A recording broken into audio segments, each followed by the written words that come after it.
So Fadzai has lost her property due to legal costs owed to Chinua Achebe. She has to recover $33,395, which was ordered by the court on the 7th of March 2026. Nyawo happened last year in July when she questioned Chinua Achebe about his alleged involvement in an 8 million tax evasion case and the source of his wealth. And Machakere legal team demanded a retraction and an apology, arguing that the post, which concluded with the statement "We need new leaders," implied he was corrupt and dishonest. Fadzai defended her actions as constitutional, protected free speech and the right to hold public officials accountable, while also launching a counter lawsuit against Machakere over what she described as malicious and defamatory personal attacks against her on social media. How did they come up with an amount of 33,000? Ndingade kuvunzawo zvangu.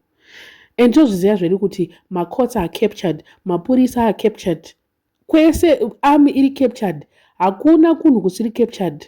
And to be honest, murume uyu kauyu hapana, I don't see anything chakatadza Fadzai. Fadzai was just asking him kuti, were you not involved? Kana iye anga asiri involved, ashandedzei? Ashandedzei. And according to the constitution, you are also allowed to ask munhu ari muparliament kana kuti munhu ane position mugovernment to be accountable as a citizen.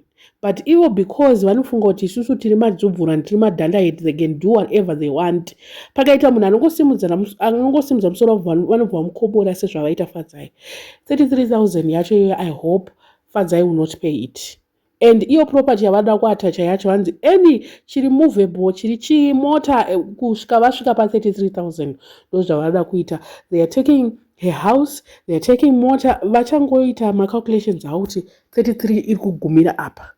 Ndopo unonyatsoona kutoti vamwe vanhu utsinye uroyi huri pavari chaipo chaipo. Ndopa I don't know kuti vada kuona vanhu vachiita sei. Ivo baba vemuromo mutsvuku avaka vada kutoonerwa stereki. Apa vanosimudza bhaibheri vanoita kunge vanoita zvechechi stereki, ivo vasingaiti zvechechi. Ndozvandikatoona kutoti baba avaka politics dzavo neutsinye zvinoenderana kudai so. Handina kutaura mazita, please. Handina kutaura mazita. And mbavha dzekuZANU-PF hadzinyare. Ndozvandakatoona kuti vanoda kunyatsoda kuba kwavo kuri clear so. Chero pacho vanoziva kuti nyangwe chiona kuti vari kuba kana kuti vada kudai so hapana zvavanoitwa. Ndozvavanoziva.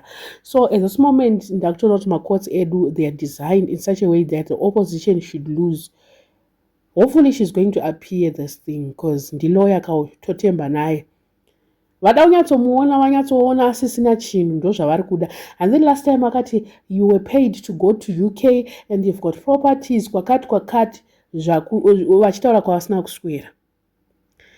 I'm always supporting Fadzai, whatever. I'll go down with her. She's a woman like me. She is trying by all means chero zvake pasina action, but ukangoona munhu anenge achingotaura kuti chavasiri kuda iwedhira Fadzai rekunzi we need new leaders iroro ndoravanoda kuvharisa.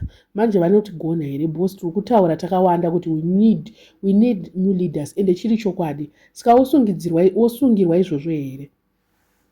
Osungirwa kunza akati we need new lead. Avasi corrupt here. Avasi here corrupt. They are corrupt. So munhu ashort, if the shoe fits, wear it. Ndosaka zvinhu zvisingabve mupower izvi. They are very abusive. They abuse the power and they abuse us at the same time. Avadi mukutoona imwe abuse kutoitika ipapapa.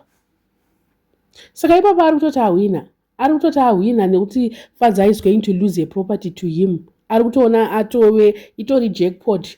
Ari kutogona kutorara usiku achitoti mwe munhu imba yake yaenda. Regai tione kuti Supreme Court or High Court achati chi. I'm sure this was a High Court. Probably they're going to go to the next court. And we just all the best to Fadzai. We just waiting kuti court ichati chi panyaya iyi. But we know kuti Fadzai tomutemba and backup achaona backup. Pane vamwe vatoti ngatite GoFundMe to raise the 33,000 yacho. I don't think it's a good idea though. I don't know, but she must fight them back. Ndozvandinenge ndichingoona izvozvo. Pasaluze anybody, asaluze mari yake because of mbavha idzi. Ndozvandichitongodawo ipapo. I don't know what you guys think, but dzamba rafuta anenge achitokuchidzirawo nekuseriwo nekuside. it's written all over kuti Dzamba Rafuta is also involved because Fadzai akamuvenga zvekutodaro. He can even pay billions and billions for Fadzai to be in jail. So I don't know what you guys think. Let me know in the comment section what are your thoughts. Panya, if you want to subscribe, please make sure that you are subscribed and see you in my next video.